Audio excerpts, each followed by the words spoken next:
All right, now that we've gone over absolute value equations, we can move on to inequalities. Now again, remember, we're still just working with one variable. So the first thing I want you to know about absolute value inequalities is that they are compound inequalities.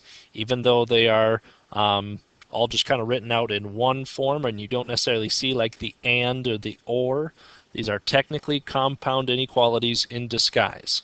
You would solve absolute value inequalities just like you would with equations, but when you get to the point where you're making two equations, remember, and you do the one positive and one negative, you still make the two equations, but the negative one, you're flipping the sign, right? It's like you're multiplying the entire side by a negative, so that sign will also flip, just like we do with our normal inequalities.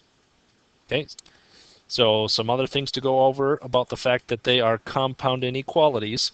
If you have the absolute value of x or something, the absolute value piece is greater than something or greater than or equal to something.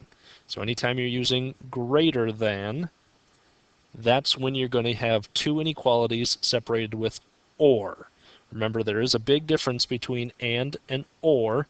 You use or when it is greater than. Okay? When you have absolute value of something, or absolute value of x is less than, or the absolute value of x is less than or equal to. So when you're using the less than sign, this is when you would use the and.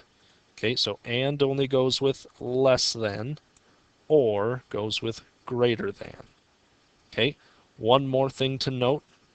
If you ever get to the spot where it says absolute value of x is less than a negative something, or less than or equal to a negative something, well, think about what that means. Can your absolute value ever be smaller than a negative?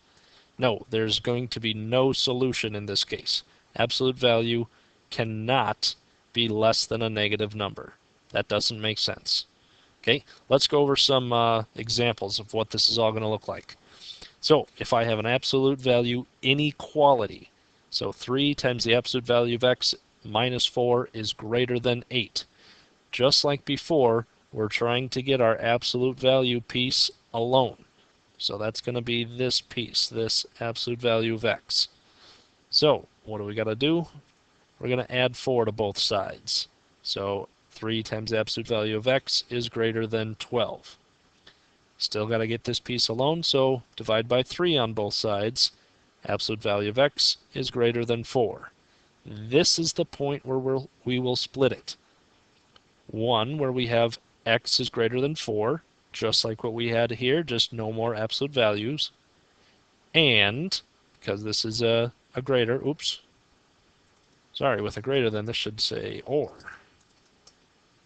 Because it's greater than, it's going to be this, or x is less than negative 4.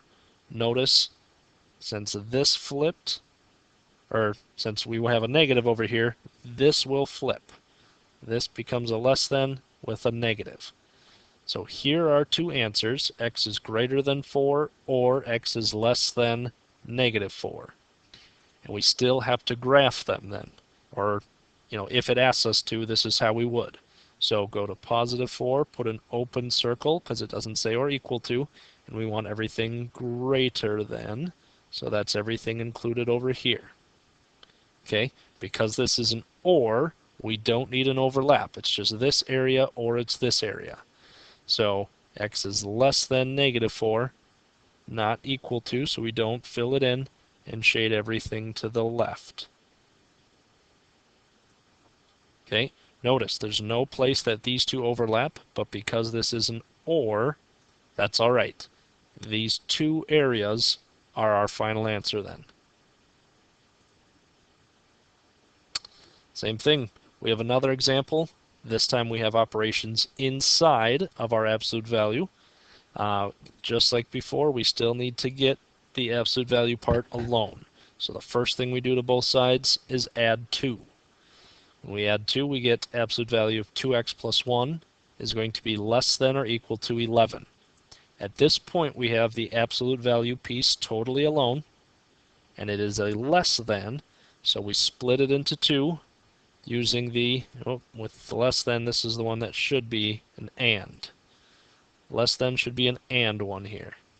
We've split them into 2x plus 1 is less than or equal to 11, so it looks just like we had before with no absolute value bars. And then we split it into 2x plus 1 is greater than or equal to negative 11. The sign flipped to greater. This went from positive to a negative. Now, if this was already a negative, we would just switch this to a positive.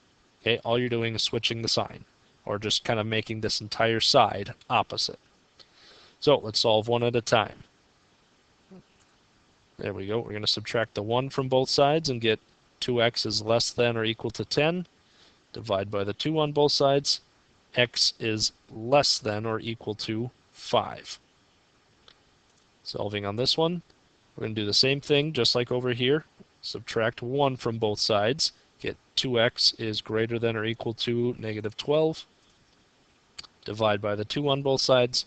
X is greater than or equal to negative 6. Notice there should be an and in between these two, and I'll probably have to change it here. And so we only want the place where they are both true. Okay, because this is an and, these two need to overlap. So if I look at this first one, and we say x is less than or equal to 5, I'm going to make a filled in circle at 5, and I want everywhere to the left of it, because we're saying everything less than 5. Looking at my other one, I have x is greater than or equal to negative 6. So I go to negative 6, put a filled in circle, and go everywhere to the right. Now, because this is an and, I only want the area where these two overlap. So looking at my number line here, we can see the only overlap is anywhere in between this interval. So it overlaps solidly at this 6, or negative 6. I keep it solid because it does work here and it does work here. All the way over to a solid 5. Again, it's solid because it works for both. Okay, so if need be, I could take away this red one and this blue one, and we should be left with the actual answer. Our real true interval where it works is just this area in between positive 5 and negative 6, and we include those two. Okay, so that should be your absolute value inequalities. Shouldn't be too terribly difficult now that we've done absolute value equations. But make sure you're following all of your inequality rules. Remember, if you multiply or divide by a negative, the sign will flip.